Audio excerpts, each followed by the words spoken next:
Hello and welcome to the SNS Cricket Diaries, and oh my god, what a fantastic turnaround to the game we have had.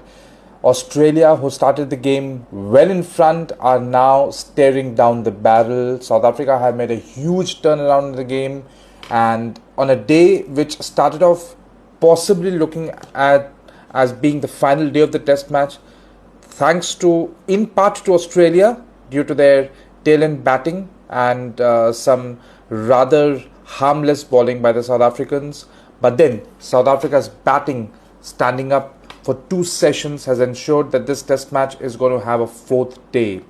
Firstly, let me go through the scores for you. Australia, remember, had made 212 in their first innings and had absolutely smashed the South Africans with the ball, dismissing them for 138, and that meant that they got a lead of about 74 runs.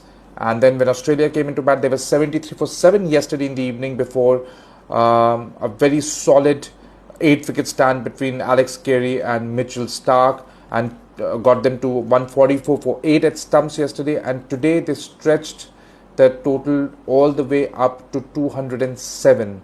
So a good 73 runs more added by the Australians today for the last 2 wickets. In fact, from 73 for 7, they have taken the last 3 wickets partnership all the way till 207. So about 134 runs added by the last 3 Australian batting pairs. So that meant that at a point in time when South Africa were looking like probably they would be chasing about 160, 170, maybe 180, or maybe at max 200. Now they had 282, a mountain to climb against such a world-class bowling attack. However, and they started off very well. Australia, when South Africa lost their first wicket for 9 runs, Mitchell Starc again making that initial breakthrough. But then there was a very good partnership between Wiaan Mulder and Aiden Markram. The second wicket fell at 70, and they finished with no further loss for 213 runs. Aiden Markram has scored a century, guys. 102 not out. Temba Bavuma, the captain, even with a hamstring injury, hobbling between the wickets, has limped his way literally to 65 not out. And South Africa have finished the day well on top. So that means that South Africa now needs a further 69 runs to win with 2 full days to go. Fair to say, I think it will be wrapped up in the first session of the day tomorrow.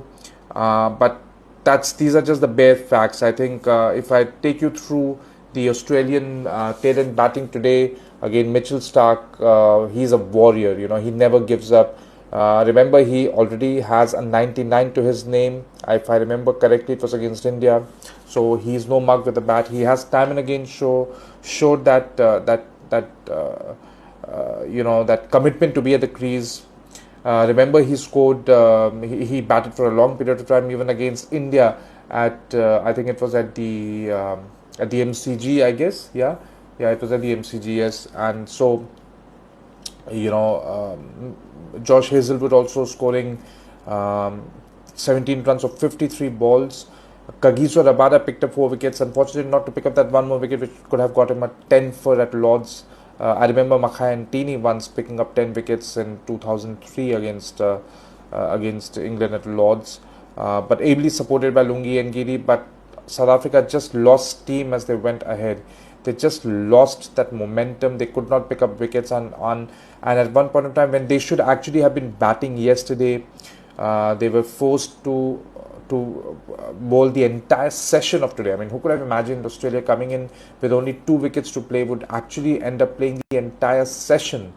So that was what it was, and they were all out for 207. That meant a lead of 281 runs, so a target of 282 for South Africa. And when South Africa came out to bat, Ryan Rickleton tried to slash at a wide delivery from Mitchell Starc. The wicket was playing very well. As the tail ender showed for Australia, the wicket had no demons in it, so it was all the way up to the South African batting to stand up.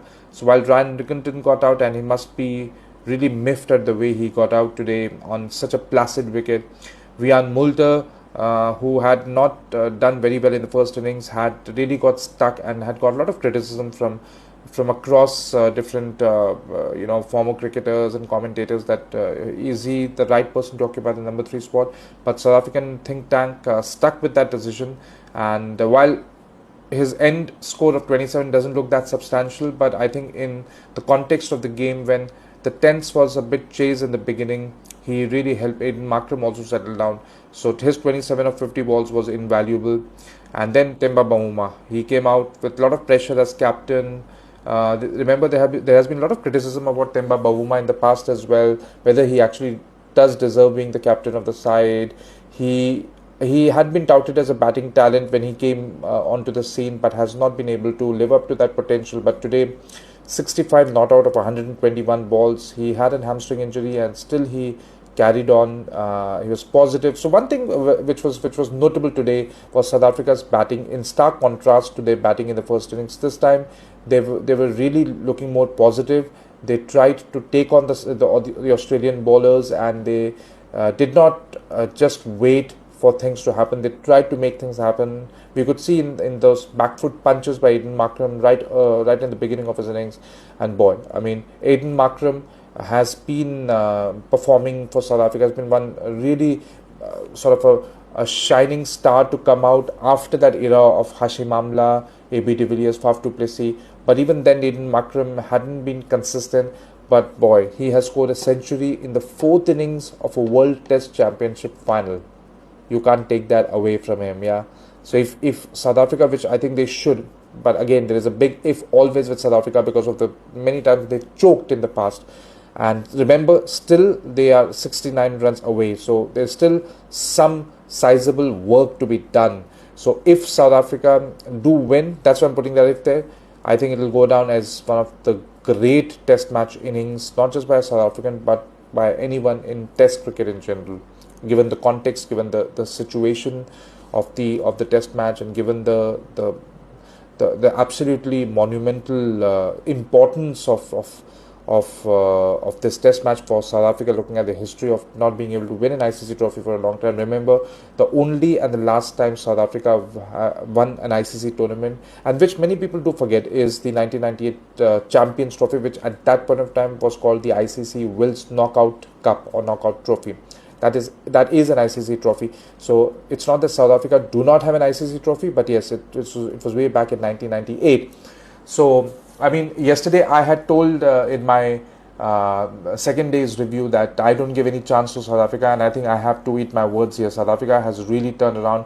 It is a pleasant surprise, not just to me, I think, but for everyone. I think most of the people want South Africa to win, because Australia, hey, they have already had too many victories in their kitty, yeah. So Australia will have to come back much harder today. I think the bowlers just got tired a bit.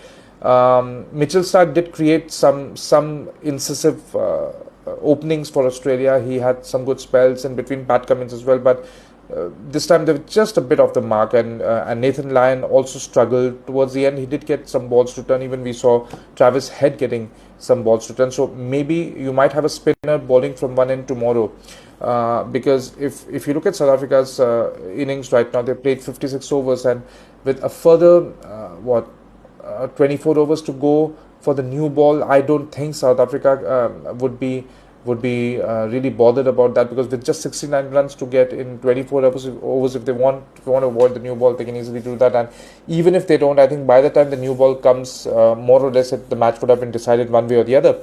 And so Australia cannot rely on the new ball anymore. They will have to strike with that old ball. So Nathan Lyon will be very important with those roughs that have been created, and even Travis Head got a few balls to spin. So I'm pretty sure that they will have one thing in mind, to have a spinner from one end, but I think they really need Pat Cummins now to deliver. He has looked a bit sedate, 10 overs for 36 runs.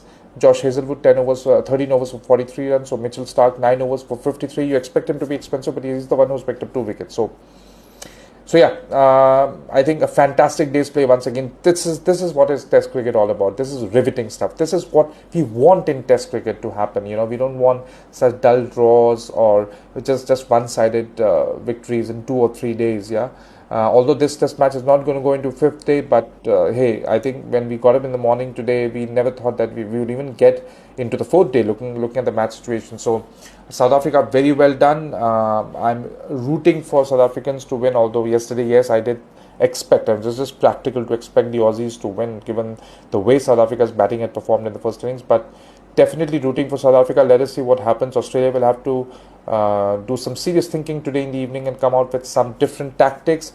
Who knows, maybe tomorrow overcast conditions in the morning can help them. If they get a couple of wickets early in the first 5-6 overs, then I think South Africa will have their nerves jangling. Remember what happened in the T20 World Cup final with only 30 runs needed of 30 balls, and they messed it up. So you can expect South Africa to mess it up from any situation.